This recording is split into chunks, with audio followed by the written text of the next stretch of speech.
அனுப்புறதுனால நம்ம குழந்தைங்க ஒரு பள்ளிக்கு வரனால அவங்களுடைய கல்வி அவங்களுடைய எதிர்காலம் எவ்வளோ தூரம் வளர்ந்துருக்குன்னு நீங்கள் இன்னைக்கு கண்கூட பார்த்துருக்கீங்க.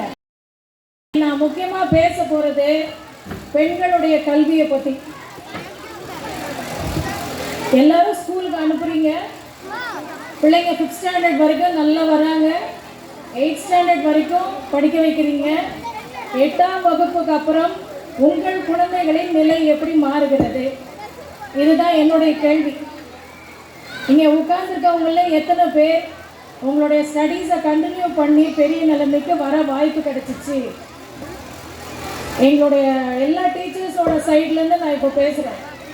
பெண் கல்வி அப்படின்றது வாழ்க்கைக்கு குடும்பத்துக்கே ஒரு பெரிய ஆதாரமாக இருக்கிற சூழ்நிலையில் பெண் பிள்ளைகள் நம்ம இந்த அன்னை இந்திரா நகர் பகுதியில் உள்ள பெண் குழந்தைகள் 8ஆம் வகுப்புக்கு மேலே ஒரு 50% குழந்தைகள் பெண் பிள்ளைகளுக்கு தொடர்ந்து கல்வி கிடைக்கிறது இல்லை அப்படின்றது என்னுடைய கருத்தாக இந்த இடத்துல இருக்கு. ஸோ இந்த இடத்துல நான் உங்ககிட்ட ஒரு ரிக்வெஸ்ட் கேட்குறேன். முக்கியமாக இப்போ இங்கே உட்கார்ந்துருக்க அம்மாக்களுக்கெல்லாம் தெரியும், நான் படிக்கணும்னு ஆசைப்பட்டிருப்பீங்க. குடும்ப சூழ்நிலைனால நீங்கள் படிக்காமல் நீங்கள் பாதியில் படிப்பை நிறுத்தி கல்யாணம் பண்ணி இன்றைக்கி எல்லாம் வந்திருக்கீங்க.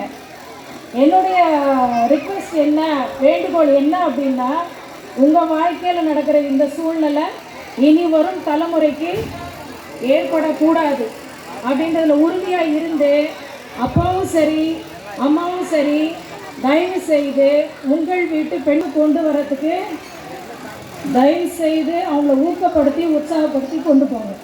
இதுதான் என்னுடைய வேண்டுகோள். நன்றி.